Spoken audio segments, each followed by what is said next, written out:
اگر کسی کی محبت کو پانا چاہتے ہو تو یہ وظیفہ آخر تک لازمی دیکھو، کیونکہ اس وظیفے کو کر لینے کے بعد آپ کی زندگی میں بے شمار مثبت تبدیلیاں آنے والی ہیں۔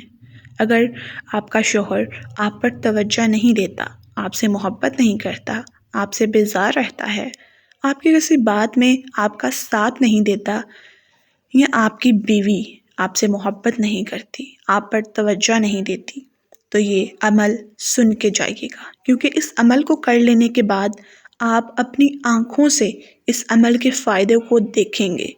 کچھ ہی وقت میں وہ شخص آپ کی ہر بات میں مانے گا، آپ سے محبت بھی کرے گا، آپ کے ساتھ بن جائے گا۔ یقین نہ آئے تو اس عمل کو آزما کر دیکھ لو۔ عمل کا طریقہ نہایت آسان ہے، لیکن اس کے معجزات، کرامات اتنے زیادہ ہیں کہ آپ کا گمان بھی نہیں۔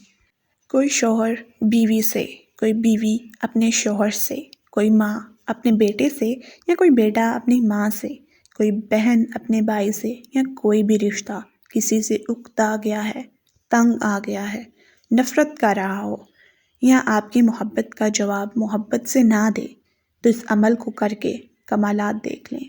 اس عمل کے بعد وہ بیزاری ختم ہو جائے گی، وہ شخص اتنی ہی محبت سے آپ کی محبت کا جواب دے گا۔ اس عمل کو بتانے سے پہلے آپ کو ایک بات واضح کر دوں کہ جسے آپ ہمیشہ کے لیے یاد رکھ لیں کہ اینٹیں جڑتی ہیں تو مکان بن جاتے ہیں، دل جڑتے ہیں تو گھر آباد ہو جاتے ہیں۔ یہ ذمہ داری بیوی کی بھی اتنی ہی ہوتی ہے اور شوہر کی بھی اتنی ہی۔ یہ اصول ہمیشہ یاد رکھ لیں کہ جہاں محبت موٹی ہوتی ہے وہاں عیب پتلے ہوتے ہیں، اور جہاں محبت پتلی ہوتی ہے وہاں عیب موٹے ہو جاتے ہیں۔ امید کرتی ہوں کہ آپ کو یہ بات سمجھ آ گئی ہوگی۔ اب چلتے ہیں ہم اپنے عمل کی طرف۔ عمل کرنے کے لیے آپ نے وضو کر لینا ہے۔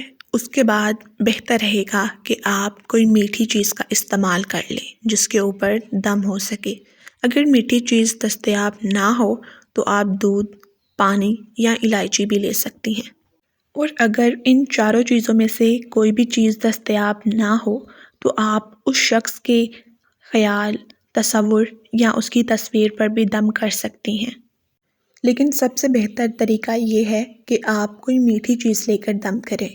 اس چیز پر، اس خیال پر، اس دودھ پر، اس پانی پر، الائچی پر یا اس تصویر پر 100 بار یا قدوسو یا سلامو، پھر 33 مرتبہ سورۃ کوثر، اور 100 مرتبہ یا ودودو، اور 4 مرتبہ سورۃ فاتحہ کے بعد 15 مرتبہ سبحانک لا الہ الا انت یا رب کل شیء ووارثوہ پڑھ کے دم کر لیں۔ یاد رہے کہ 11 مرتبہ درود پاک اول و آخر پڑھنا لازمی ہے۔ یہ عمل آپ صبح شام جب مرضی کر سکتی ہیں، لیکن زیادہ بہتر طریقہ اس کا یہ ہے کہ مغرب کی نماز کے بعد اس عمل کو کیا جائے۔ اس عمل کی مدت 7 دن ہے۔ اگر آپ مزید نتائج کے لیے چاہیں تو 7 دن سے زائد دن بھی اس عمل کو جاری رکھ سکتی ہیں، لیکن اس عمل کو کرنے کے لیے اس عمل کی اجازت لینا لازمی ہے، اور اس اجازت کے لیے آپ کمنٹ سیکشن میں کمنٹ میں اپنا نام لکھ کے مجھ سے اجازت لے سکتی ہیں۔ اس عمل کی اجازت کے بغیر اس کا کچھ خاص فائدہ نہیں ہوگا، اس لیے اس کی اجازت لینا لازمی ہے۔ اللہ پاک ہم سب کا حامی و ناصر ہو۔ فی امان اللہ۔